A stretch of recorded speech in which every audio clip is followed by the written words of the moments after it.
ठीक है। Functions of the accessory sex gland. कल हमने पढ़ा कि रिप्रोडक्टिव सिस्टम, रिप्रोडक्टिव सिस्टम, ठीक। उसमें हमने पढ़ा कि कुछ ग्लैंड भी प्रेजेंट होते हैं। Those gland include the seminal vesicle, second one is the prostate gland, third one is powder gland. इनकी फंक्शंस क्या है ये भी हमने कहा कि जब स्पर्म जो है वो रिलीज होते हैं before the ejaculation, before the release of sperm, पहले यही ग्लैंड अपनी सिक्रीशन छोड़ते हैं, ठीक। तो इनकी फंक्शंस है क्या वो हम पढ़ेंगे, ठीक। पहला ग्लैंड जो है that is the seminal vesicle. Seminal vesicle, seminal vesicle दो होते हैं, they are two in number. ये दो होते हैं, they are two in number, दो होते, ठीक। सेमिनल वेसिकल जो है ये अपनी सिक्रीशन छोड़ते किसके अंदर, यूरेथ्रा के अंदर। हमने कल पढ़ा कि यहां पर वासा, ऐसे वासा डिफरेंशिया जब ऊपर की तरफ मूव करता है तो ऐसे यहां पे आप देखोगे, यहां पे यूरिनरी ब्लेडर होता है and this is the urethra, this is the urethra, ठीक है। तो यहां से आके दिस इज यूरेथ्रा, यहां से हमने पढ़ा था कि ऐसे मूव करके ऐसे इसके साथ कनेक्ट हो गए, ठीक है।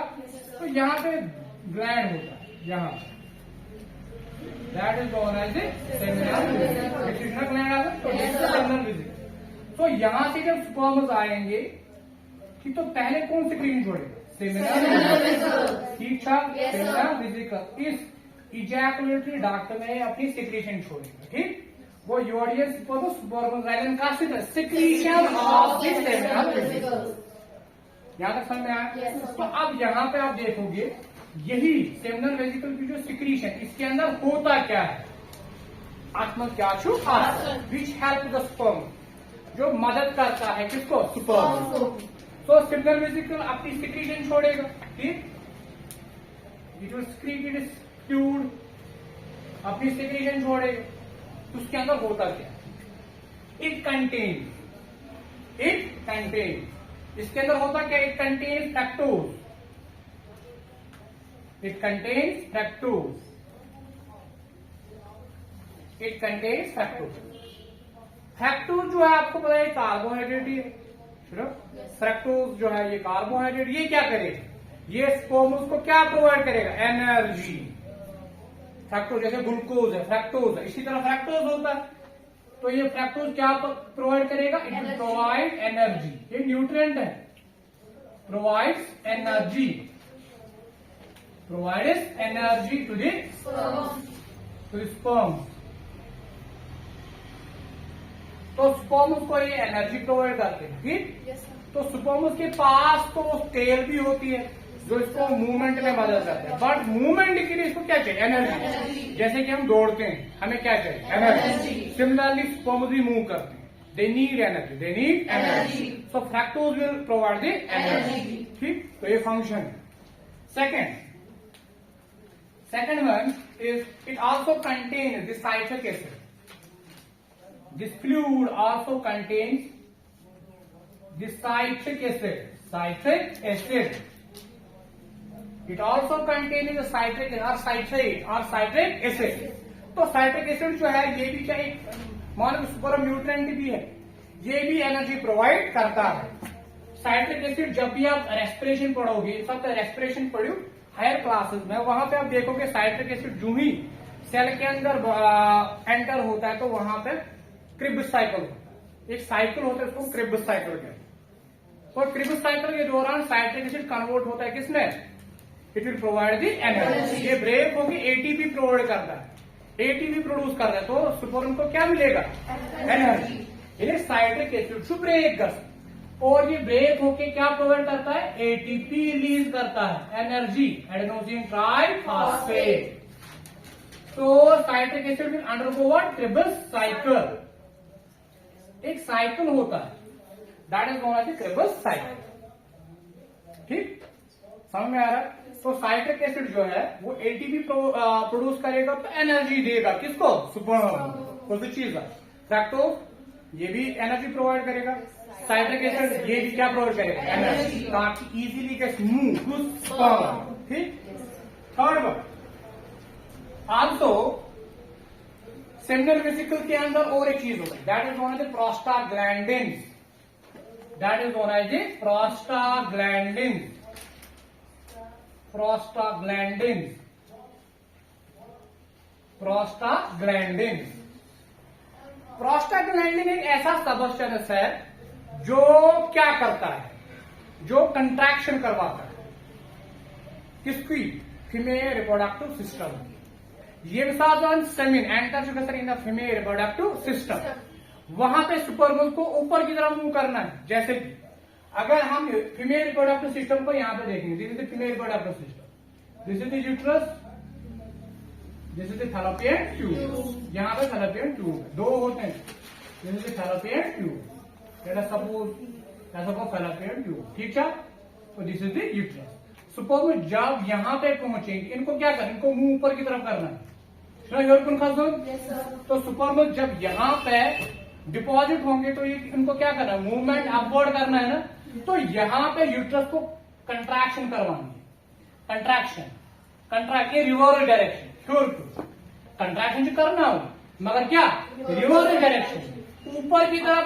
इन सुपर्म को ऊपर जाना है तो कंट्रैक्शन कैसी होनी चाहिए, ऐसे ऊपर की तरफ, ताकि सुपर्म को होता है in the Fallopian tube.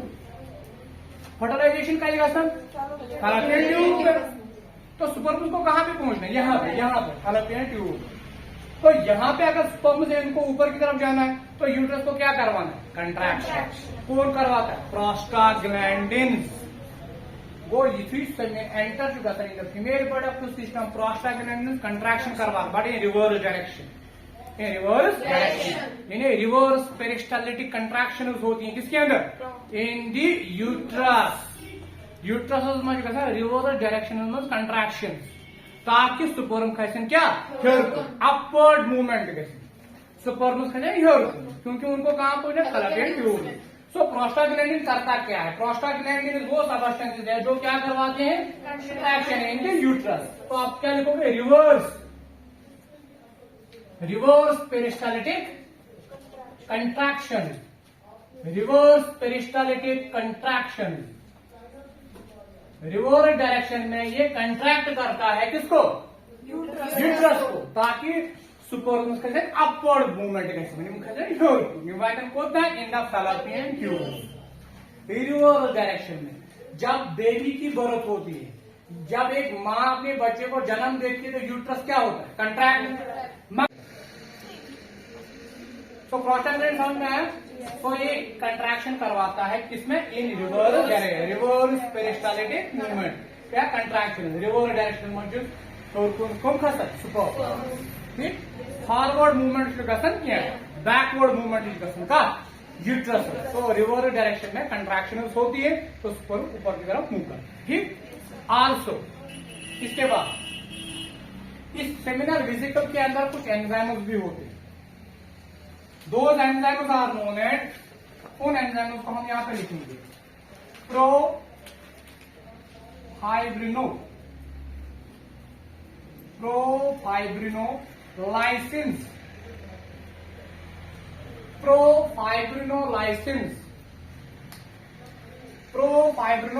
these are the enzymes which dissolve the clot। जो आप आगे देखेंगे कौन सा क्लॉट बनता है, डिजॉल्व द क्लॉट।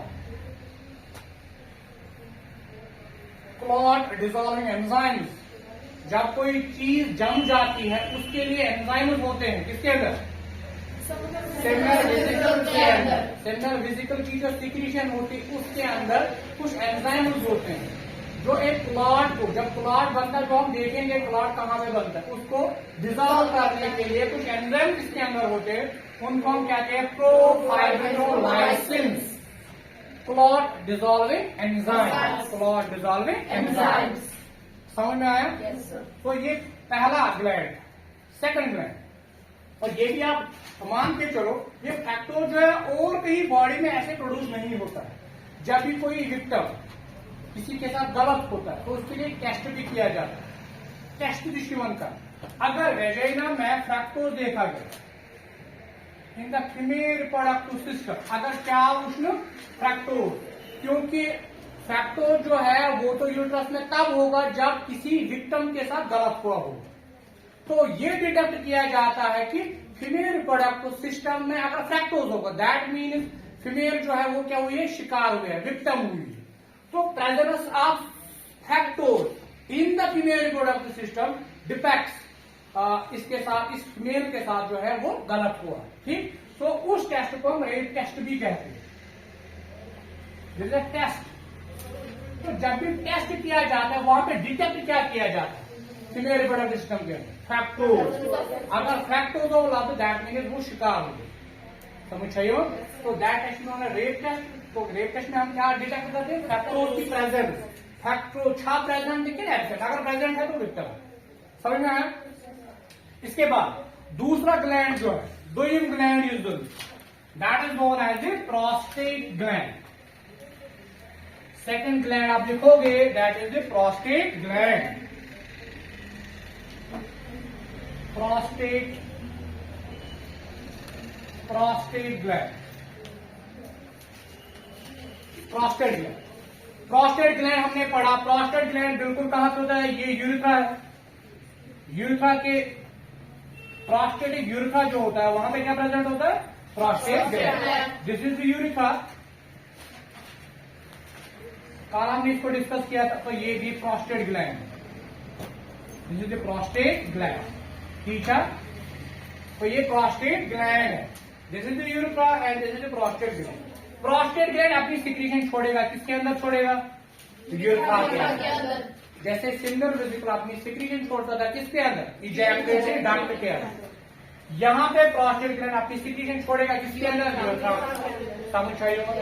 अब यहाँ पे प्रोस्टेट ग्लैंड जो सिक्रीशन छोड़ता है, इसका नाम भी है, that is known as the prostatic fluid. उस फ्लूइड को हम क्या नाम देते हैं, प्रोस्टेटिक फ्लूइड। Prostatic fluid. और ये फ्लूइड बिल्कुल ही थिन होता है, मिल्की होता है एंड एल्कलाइन होता है। Alkaline, alkaline, thin and white होता है, मिल्की। ठीक, तो थिन एल्कलाइन व्हाइटिश फ्लूइड कौन रिलीज करता है, प्रोस्टेट ग्लैंड। अगर ये अल्कलाइन है, अगर ये अल्कलाइन है उसका काम क्या बढ़ेगा, देखो यहां से यूरिथ्रा से, अगर यहां पे आप देखो यूरिथ्रा इज कनेक्टेड टच के नाम का यूरिनरी ब्लेडर। यहां से यूरिन भी पास होता है, यूरिन के पास। यूरिन का जो पीएच होता है वो एसिडिक होता है। Urine acidic in nature, urine शासन एसिडिक इन नेचर। अगर एसिडिक नेचर किसका है, यूरिन का, अगर सुपरमोस डायरेक्ट आएंगे वहां पे यूरिन होगा तो एसिड की वजह से सुपरमोस की डेथ हो सकती है। इसीलिए पहले क्या रिलीज होता है, prostatic fluid, this alkaline in nature, जो एसिडिक इफेक्ट यूरिन का क्या करता है, खत्म करता है, न्यूट्रलाइज करता है, ताकि सुपरमोस के अंदर मारे। तो इसकी मेन फंक्शन क्या है, प्रोस्टेटिक फ्लूइड जो है वो एल्कलाइन इन नेचर होता है, ये न्यूट्रलाइज करेगा the acidic effect of urine present in the urethra. क्योंकि यूरिथ्रा के थ्रू क्या पास होता है, यूरिन भी पास होता है। Urine is acidic in nature, तो एसिडिक नेचर की वजह से सुपरमोस की डेथ होती है। तो एसिडिक इफेक्ट क्या करना है, खत्म करना है, कौन करेगा, alkaline fluid, that is the prostatic fluid. So prostatic fluid is alkaline in nature, if you neutralize, ये न्यूट्रलाइज करेगा, it neutralizes the acidic effect of शाबाश ऑफ यूरिन। यूरिन का जो एसिडिक इफेक्ट है वो कौन खत्म करता है, प्रोस्टेट। इसकी मेन फंक्शन है, वरना स्पर्म की डेथ होगी, नॉट मेरे स्पर्म, नॉट मेरे स्पर्म। समझ में आया। सेकेंड, प्रोस्टेटिक फ्लूइड जो है, it also contains the calcium ions, it also contains the calcium ions which help us in movement. Calcium ion movement में मदद करते हैं। कैल्शियम इज वेरी इंपॉर्टेंट, हमारी मसल्स के अंदर भी कैल्शियम का इंपॉर्टेंट रोल बनता है, कंट्रैक्शन करवाता है, मूवमेंट करवाता है। समझ चाहिए, मसल्स ना current contract, is because of the calcium. Similarly एक स्पर्म जो मूव कर रहे हैं उसके लिए किसकी जरूरत पड़ती है, कैल्शियम। तो वो कौन प्रोवाइड करता है? Prostatic fluid. तो कैल्शियम आयोन हेल्प कर movement. It also contain the citric acid.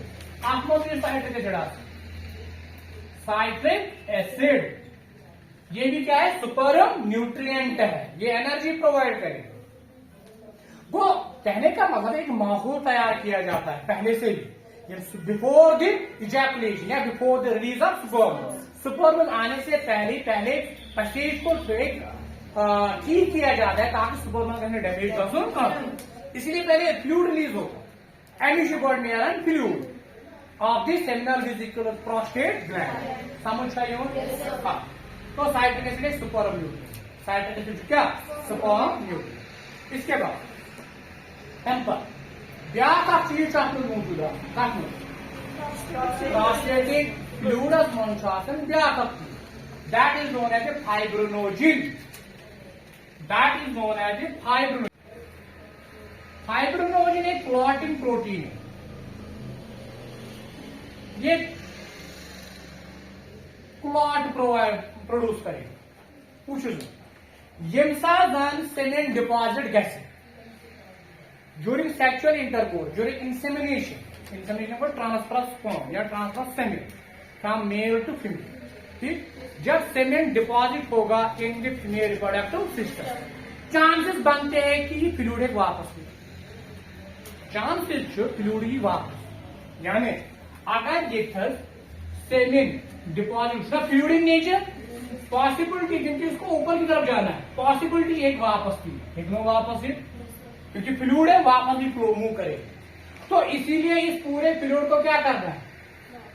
Clot बनाना है ना। क्लॉट करन प्रोवाइड फ्लूइड करन जमू ताकि इन्हीं वापस के, ताकि सेमेन एंटर गैसे ये कैसे वापस किया। तो इस फ्लूइड को क्या करना है? कोगुलेट करना है। तो कौन करना है? फाइब्रोनोजिन। तो फाइब्रोनोजिन जो है ये क्लॉट प्रोड्यूस करवाता है, कोगुलेट करता है, पूरे सेमेन को कोगुलेट करता है ताकि इन वापस तो समझ रहे हो। तो फाइब्रोनोजिन एक ऐसा प्रोटीन है जो क्या करता है? कोगुलेट करता है पूरे सेमेन, कोगुलेट दे सेमेन। जब भी ये सेमेन एंटर होता है तो इस सेमेन को कोगुलेट करवाना पड़ता है। तो कौन करवाता है? ताकि इस सेमेन जो है वापस ना आए from the female reproductive system. ठीक, बट जो ये कोगुलेट होता है इसको क्या करना है? डिजॉल्व होती, डिजॉल्व होती करो ताकि वन कैसी पापो। तो कौन करवाए? जो मैंने अभी पढ़ाया था, प्रोफाइब्रिनोलाइसिन कानून सेमिनल वेसिकल सेमिनल वेसिकल के अंदर एंजाइम्स होते, दो एंजाइम्स आते हैं प्रोफाइब्रिनोलाइसिन, जो क्या करते हैं? क्लॉट को डिजॉल्व करते हैं। तो जितनी क्लॉट बनियो तुझे को dissolve profibrinolysin which are present in the seminal vesicle. आवाज समझ पार्ट सेकंड सुपरमूस ग्रोम समझ चाहिए यहां तक समझ में आया? तो this is the function of the prostate gland, this is the function of the prostate gland. And last one जो है that is known as the Cowper's gland. Cowper's gland में टू प्रोवाइड करंट फ्लूइड के बहुत ही कम contribution इसका होता है। यहां पे last one, third one is the Cowper's gland. Cowper's gland यहां पे आप देखो, this is the urethra. Cowper's gland दो होते हैं नाजर, एक यहां पे और एक यहां ईशान। ये अपनी सिक्रीशन छोड़ेंगे, किसके अंदर छोड़ेंगे? किसके अंदर छोड़ेंगे? यूरेथ्रा, लास्ट पार्ट यूरेथ्रा, उसके अंदर ये छोड़ेंगे। ठीक, तो Cowper's gland current fluid secrete that is also alkaline in nature, वो भी अल्कलाइन ही होता है। दैट मीन्स क्या कहते हैं? एसिडिक इफेक्ट जो यूरिन का होता है वो क्या करेगा? ये खत्म करेगा। ये अल्कलाइन फ्लूइड रिलीज करता है and that fluid will neutralize acidic effect of urine. Urine अगर प्रेजेंट होगा यूरेथ्रा के अंदर तो वो एसिडिक इन नेचर होता है। तो काउपर्स ग्लैंड जो है वो इस एसिडिक इफेक्ट को खत्म करता है। ये इसकी एक मेन फंक्शन। ब्याक फंक्शन क्या है? ब्याक function it also contains mucus, it also contains mucus. ये म्यूकस भी रिलीज करता है। म्यूकस जो है ल्यूब्रिकेट करता है। to lubricate the mother कारण. It lubricates. ये lubricate करता है the male copulatory organ which happens in the easy intercourse. Sexual intercourse जब होता है तो lubricate करता है पूरे male copulatory organ. समझ रही हो? काफी सुपर होते करेगा easily transfer. तो lubricate ये करता है it lubricates the male copulatory organ for easy sexual intercourse. Male copulatory organ को ये क्या करता है? ल्यूब्रिकेट करता है. ये इसकी दो मेन फंक्शन है सर. आप जो एल्कलाइन फ्लूइड रिलीज करो तो ल्यूब्रिकेट ये एसिडिक इफेक्ट जो है इसका खत्म करता है. Second, it lubricate the male copulatory organ for easy sexual intercourse. समझ रहे हो? So these are the functions of the accessory sex gland. समझ में आया? इसको मकलो ऐसी ये क्वेश्चन, ये आपका टेक्स्ट क्वेश्चन भी है.